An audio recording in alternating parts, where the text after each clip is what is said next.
निकलने में कुछ देर नहीं लगती। मध्य भारत से मजदूर के बच्चों को तकदीर बदलने में कुछ देर नहीं लगती। आज के हमारे जनाब डॉक्टर कॉमरेड खराब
पड़ी है मजदूरों के बारे में। जैसे आपने बोला, मजदूरों के बारे में सोचने के लिए किसी को पड़ी है।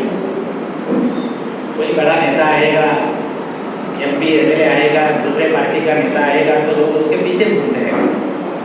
मगर मजदूर के पीछे घूमने के लिए किसी को टाइम नहीं है, किसी को जरूरत नहीं लगती।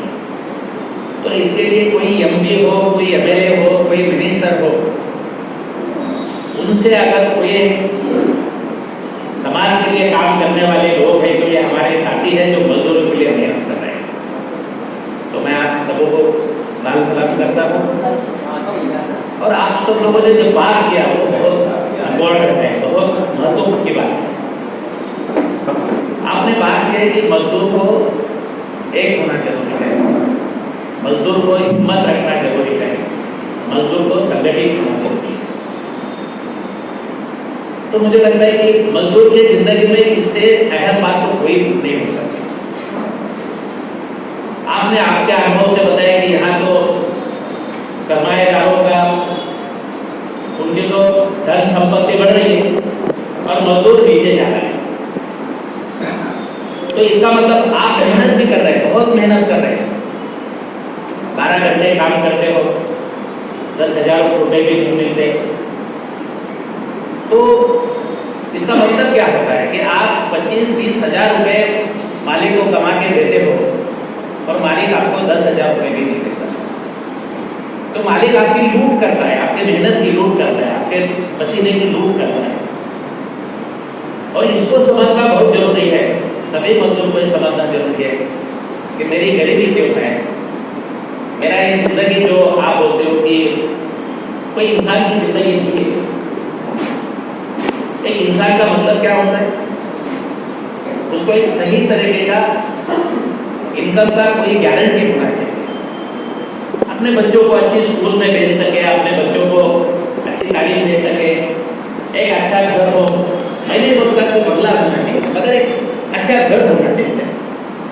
अगर बीमार हो गया तो उसकी कोई सुविधा होनी चाहिए। और हमारे बच्चे जो नई जनरेशन है उनका कोई भविष्य बनने की स्थिति होनी चाहिए। मगर यहाँ तो कुछ भी नहीं, पीढ़ियाँ से पीढ़ियाँ काम कर रही है। मैं देखता हूँ, मैं यहाँ आता हूँ तो हमारे कॉमरेड उर्दूजाती है, हमारे कॉमरेड सेक्रेटरी है, आप लोगों को मैं देखता हूँ काम करते हैं, 12 घंटे काम करते हैं।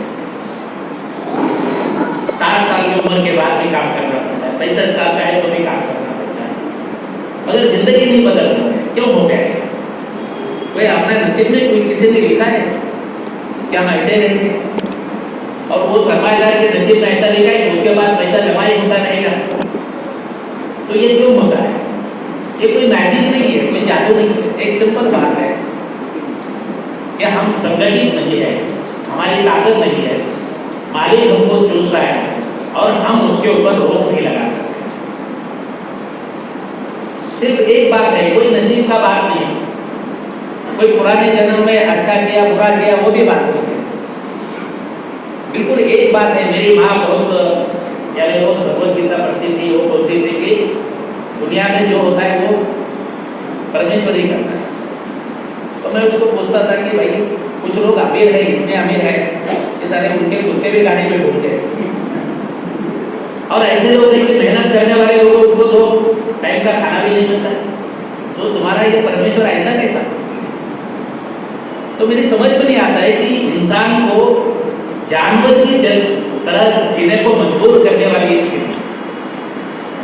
इंसान बोल के जो हक है वो चुराने वाली स्थिति, ये स्थिति को बदलना चाहिए, ये हर एक को लगता है। क्या आपको लगता है कि आप जिस तरीके से जी रहे हो अच्छा है?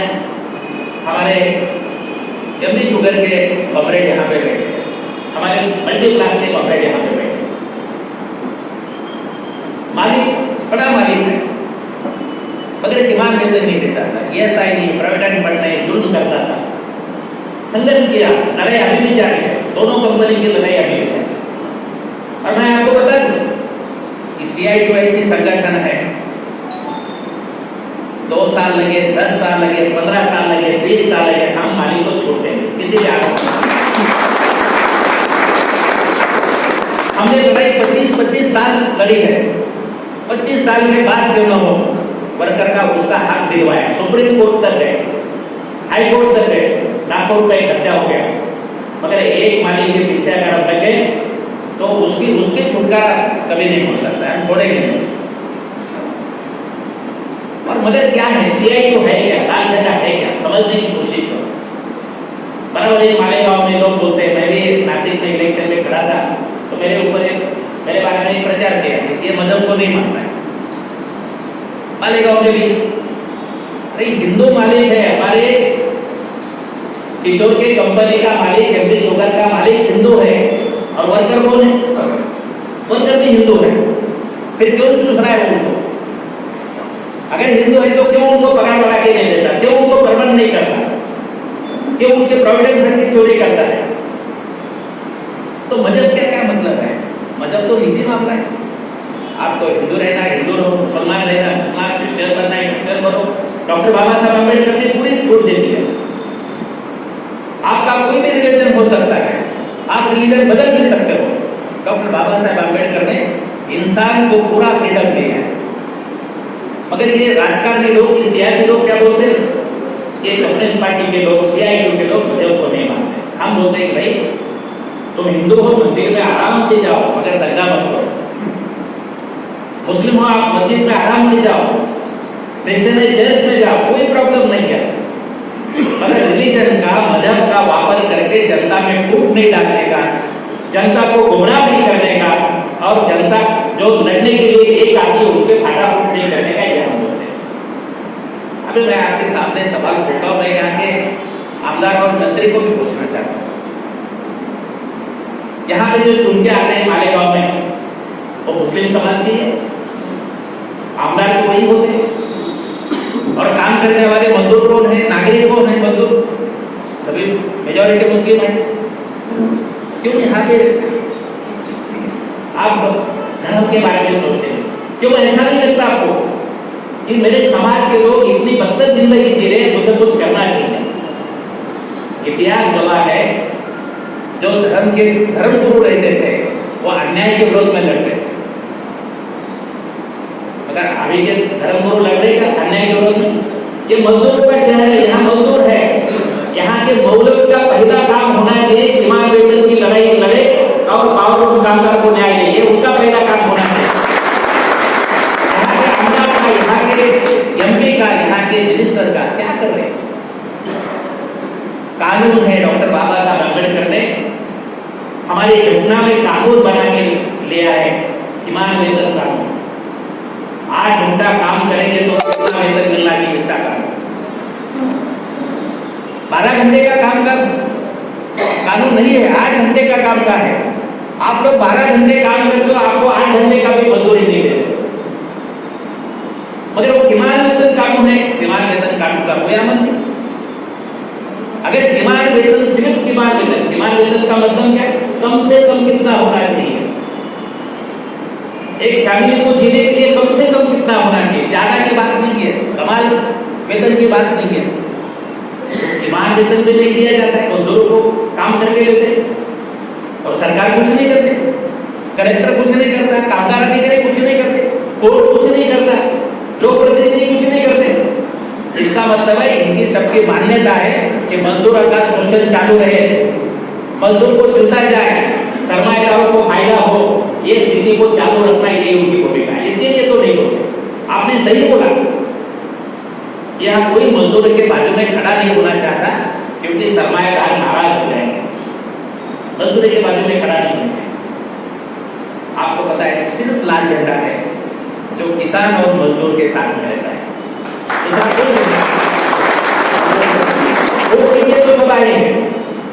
इलेक्शन आगे तो आपके घर पे आएंगे, जाहिरात निकालेंगे, होर्डिंग लगाएंगे, पर्चा बांटेंगे, पैसा दे देंगे, दारू पिलाएंगे, पार्टियां खिलाएंगे, सब करेंगे। मगर मजदूर को वो चीज नहीं चाहिए। मजदूर को तो उसके मेहनत का पसीने का सही दाम होना चाहिए। हमारी महिलाएं बहनें बैठी हैं, अगर प्रोविडेंट फंड नहीं होगा, ईमान वेतन नहीं होगा तो घर कैसा चलेगा? प्रोविडेंट फंड होगा तो पेंशन होगी, प्रोविडेंट फंड होगा तो बचत रहेगी, बचत होगी तो घर बनेगा, बचत होगी तो बच्चों की शादियां होगी। मगर प्रोविडेंट फंड ही नहीं तो कुछ नहीं। प्रोविडेंट फंड का कानून होते हुए पावरफुल वर्कर को प्रोविडेंट फंड नहीं, दुकान में काम करने वाले वर्कर को प्रोविडेंट फंड नहीं। अभी मैं कॉर्पोरेशन के उधर से 5,000 रुपए में काम करा के लेते 6-7 साल से। क्या काम है? सफाई का काम, गटर साफ करने का काम। इतना गंदा काम करने के बाद भी 5,000 रुपए, क्या जिंदगी रहेगी? जो गटर में 8 घंटा काम करता है उसकी क्या जिंदगी रहेगी, क्या जेल रहेगी? जल्दी बनता है नहीं बनता है, मगर उसको 5,000 रुपए दिए जाता है। कानून क्या बोलता है? उसको परमानेंट करना चाहिए। कानून बोलता है कम से कम 20,000 रुपए उसको देना चाहिए, उसको महंगाई भत्ता देना चाहिए। मगर यहाँ की कारपोरेशन जो सरकार की है, वो सरकार की कारपोरेशन की ईमान वेतन देती नहीं, कानून से मजदूरों को मुआवजा देती नहीं। तो आप कहीं भी जाओ मजदूर के साथ में, कारपोरेशन में जाओ वही बात है, दुकान में काम करने वाले लोगों के पास जाओ वही बात है, पावरफुल में जाओगे वही बात है, सोलापुर में बीडी सेक्टर में जाओगे वही बात है। कोई मजदूर को ईमान वेतन देने की तैयारी नहीं है। और इसके लिए क्यों नहीं मिल रहा है? सभी संगठन एक हो गए, ताकत होगी तो कुछ हो सकता है। हमने CI2 की तरफ से सिर्फ नासिक डिस्ट्रिक्ट के अंदर 25 वर्कर को परमानेंट किया, 25,000 वर्कर को, 25,000, और उनका पगार कम से कम 20,000 और ज्यादा से ज्यादा 70,000 महीने का पगार। 1-1 लाख रुपए बोनस देते, 1-1 लाख रुपए बोनस। आप उनके घर, मैं जब भी उनके वर्कर के घर में जाता हूँ तो मुझे खुशी होती है, अच्छा घर है, बच्चे अच्छे स्कूल में पढ़ रहे हैं। तो वो बात क्यों नहीं होती हमारे गाँव में? एक ही कारण है कि हमारे मजदूर इकट्ठा नहीं हुए। तो क्या जरूरी है? यूनियन एक ऐसी ताकत है जो मालिक को दबा सकती है, सरकार को दबा सकती है। अभी वर्कर के पास जाएंगे तो 100 रुपए के मेंबर बनने को तैयार। आप लोगों को मेंबरशिप करने में कितनी दिक्कत आती है? 10 बार समझाना पड़ता है, 100 सवाल पूछेंगे। वो लूट रहा है उसको पूछेंगे नहीं, सरकार लूट रही है उसको पूछेंगे नहीं, जो कार्यकर्ता काम करता है उसको पूछेंगे। तो मुझे लगता है कि ये मालेगांव शहर सही में मजदूरों का शहर है, और इतनी बड़ी संख्या में 90% से ज्यादा लोग मजदूर है यहाँ पे, असंगठित मजदूर है। यहाँ कौन परमानेंट है? यहाँ पे तो परमानेंट नहीं तो सब असंगठित है, न तो कोई कानून उनके लिए है। तो मैं आप लोगों को ये बात करने के लिए आया था, जो अभी तालुका कमेटी हो गई और बाकी जो भी नौजवान यहाँ पे बैठे हैं, अपने जिंदगी को सुधारने का एक ही मार्ग है, खुद को खड़ा रहना पड़ता है, और अकेले खड़ा होकर नहीं हो सकता है, इसलिए यूनियन बनानी पड़ती है। अकेले कोशिश करेंगे अपने को दबा देंगे। हमें तो टाटा लगाने की बात हुई थी, हमें तो जेल में डाला गया, 100 से ऊपर ज्यादा केसेस की गई, हमारे ऊपर अटेम्प्ट टू मर्डर के 2 केसेस किए, हमारे हजारों कार्यकर्ताओं को पुलिस ने केसेस दाखिल की, दबाने की कोशिश होगी, गुंडे डालने की कोशिश होती है, सब होता है, अगर मजदूरों की ताकत रहती तो सब गुंडों को ठिकाने लगाने का काम सीआईडी ने किया, तभी बंदी हो जाएगी। ऐसा नहीं होता है।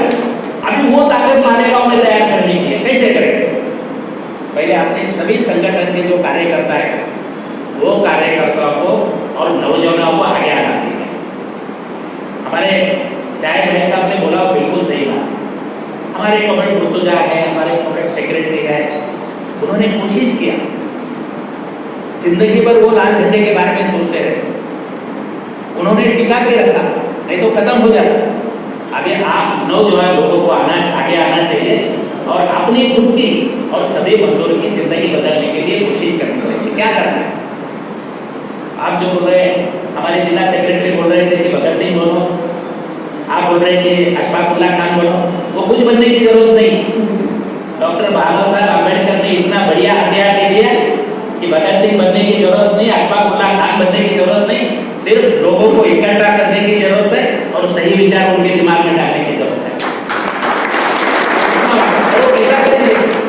हमारे सभी कार्यकर्ता हर वर्कर के पास जाके उनको यूनियन में संगठित करे। हर गली में अपना कार्यकर्ता जाना चाहिए।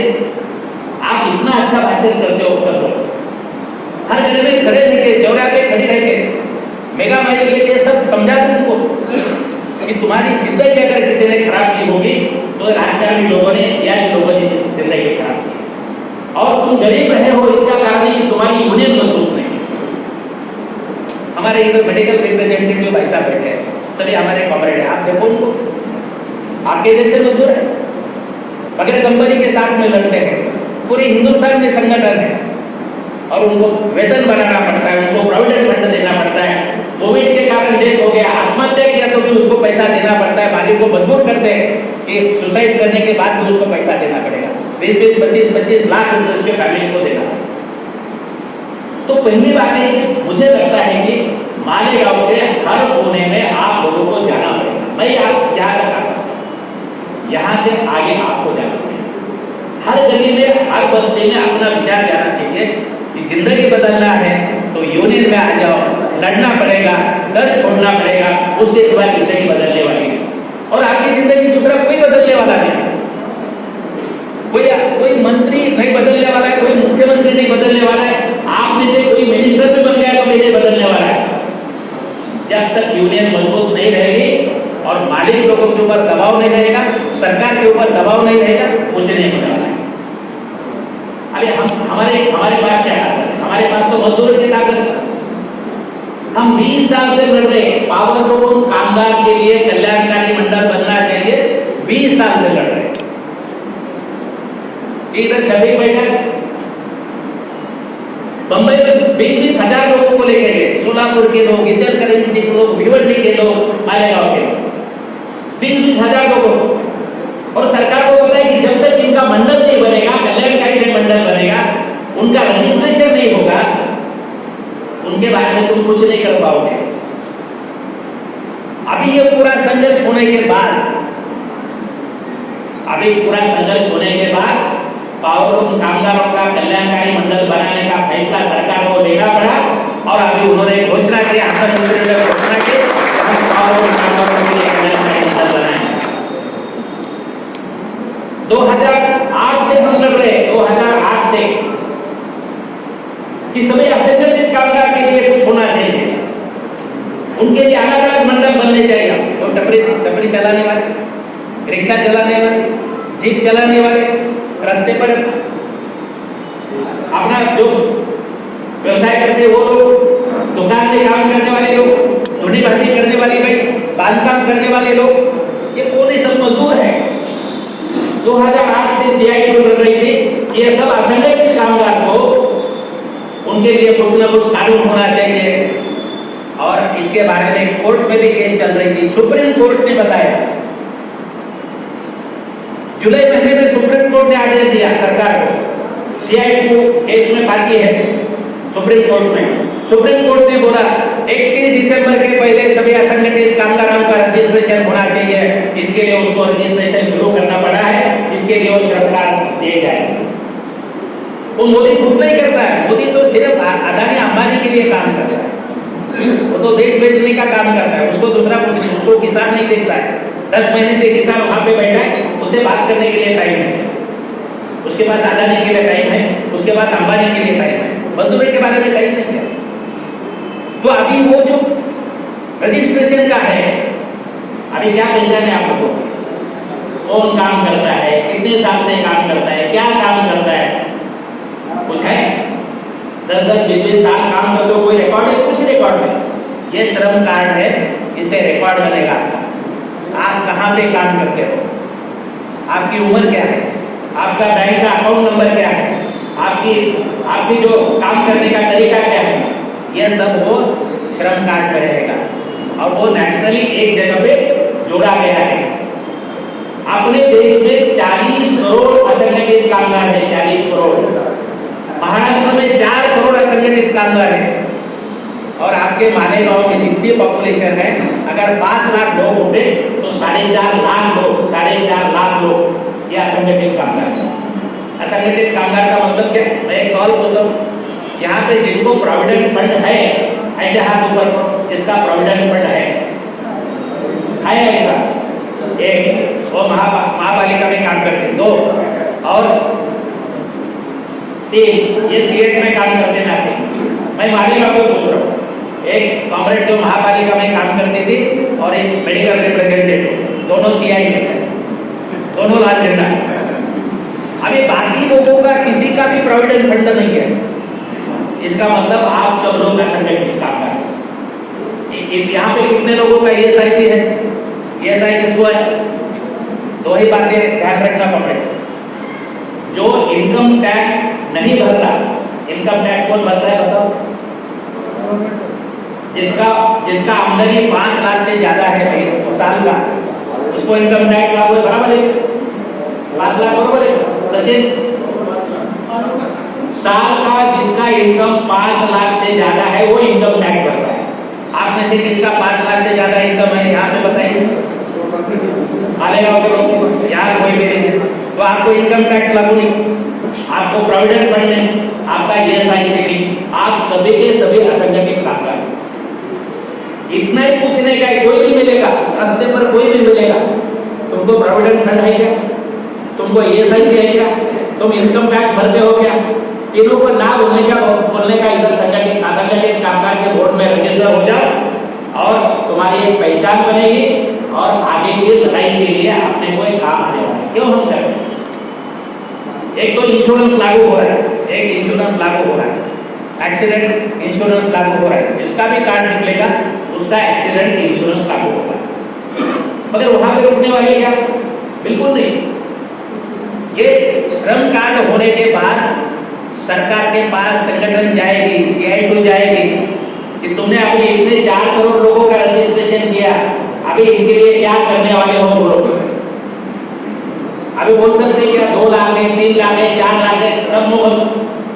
तो रजिस्ट्रेशन अपने हर वर्कर का रजिस्ट्रेशन होना है। मैं आपको दूसरी बात बोल रहा हूँ, घर में आदमी भाई काम करती है, माँ करती है, बहन करती है, बीवी करती है। अगर हमने आपको पूछा कि भाभी जी क्या करती है, तो आप क्या बोलते हो? कुछ नहीं करती, बराबर है? घर में काम नहीं करते, घर चलाने का काम करती है, घर साफ करती है, बच्चों को संभालती है, खाना बनाती है, कपड़े धोती है, ये काम नहीं है। वो भी एक कामगार है, समझ लो। वो भाई का, बहन का, माँ का भी रजिस्ट्रेशन करने का है आपको, उसको भी असंगठित कामगार मतलब क्या होता है? 90% से ज्यादा लोगों का रजिस्ट्रेशन ये असंगठित कामगार के वेबसाइट पे होना चाहिए। और इसके लेकर हम क्यों कर रहे हैं? यूनियन इसके पीछे क्यों पड़ गया? इसको लेकर हम आपको भी बोलने वाले हैं कि अभी तुम्हारा रजिस्ट्रेशन हो गया, चलो सरकार के विरोध में लड़ाई के लिए हमें पेंशन देनी पड़ेगी, हमें इंश्योरेंस देना पड़ेगा, हमें घर देना पड़ेगा। हम असंगठित कामगार हैं तो आपको घर देना पड़ेगा। आप 10,000 घर बनाते हो, 5,000 घर बनाते हो, 200 घर बनाते हो और उसका ढिंडोरा फेंकते हो। तो यहाँ अगर 4.5 लाख लोग असंगठित कामगार हैं और उनमें से 3 लाख लोगों का खुद का घर नहीं, तो 3 लाख घर बनाने की स्कीम बनाओ, उसके लिए लड़ाई हम कर सकते हैं। एक बात को हम बोल सकते हैं कि हमारे हमारे मेडिक्लेम का क्या करोगे, इंश्योरेंस का क्या करोगे, हमारे पेंशन का क्या करोगे? हमारे पास तो इतना पैसा नहीं है, हम ये देश के नागरिक हैं, हम ये अर्थव्यवस्था में हमारे पैसा, हम कपड़ा बनाते हैं उसके ऊपर जीएसटी ले लो कि नहीं, हम खाना खाने के लिए जाते हैं उसके ऊपर जीएसटी, हर चीज में जीएसटी है, तो हम पैसा देते आपको। इतना टैक्स अगर हम देते तो हमारे लिए पेंशन क्यों नहीं लागू होता है? आमदार को पेंशन है, मिनिस्टर को पेंशन है, खासदार को पेंशन है, मेहनत करने वाले वर्कर को पेंशन क्यों नहीं? ये सवाल करने के लिए रजिस्ट्रेशन आपने को कामगार बोल के जो हक अपने को चाहिए वो अगर मांगने का है तो कामगार बोल के रजिस्ट्रेशन होना जरूरी है, इसके लिए सबका रजिस्ट्रेशन करना। तो दोस्तों मैं पहले आपको सभी कार्यकर्ताओं को, सभी नेताओं को इतना ही बोलने वाला हूँ, अपने घर के नौजवान बच्चों को साथ में ले लो, बस्ती में जो पढ़े हुए लोग हैं उनको साथ में ले लो, जिनको कंप्यूटर समझता है, स्मार्टफोन समझता है उनको साथ में ले लो, उनकी मदद से ये पूरा रजिस्ट्रेशन होना चाहिए। आपके पास स्मार्टफोन है तो आप खुद भी कर सकते हो, नहीं तो कॉमन सर्विस सेंटर से भी कर सकते हो। तो रजिस्ट्रेशन करना बहुत जरूरी है, ये रजिस्ट्रेशन आपको करना और रजिस्ट्रेशन करने के बाद इनकी संगठन अपने को बना देगा। दुकान में काम करने वाले कितने लोग हैं उनकी संगठन बनेंगे, हाथ गाड़ी चलाने वाले कितने लोग हैं उसकी संगठन बनेंगे, धोनी भाती करने वाले कितने लोग हैं उनकी संगठन बनेंगे, अलग अलग काम करने वाले लोगों की संगठन बना के एक अपने को ताकत बना लीजिए, मजदूर की एकता आगे बढ़ाने के लिए रजिस्ट्रेशन का फायदा होने वाला है, इसके लिए रजिस्ट्रेशन में आपको ध्यान देना। तो दोस्तों रजिस्ट्रेशन के ऊपर इसके लिए ध्यान दें। आगे क्या करना है? पहले तो ये मालेगांव शहर में कम से कम 10,000 लोग संगठन में आने चाहिए। लड़ाई करना है 200, 500, 1000, 1500 लोगों से कुछ नहीं होगा, 750 मेंबरशिप में कुछ नहीं होगा। मुझे नासिक से हद्दपार किया पिछले नोटिस निकाला,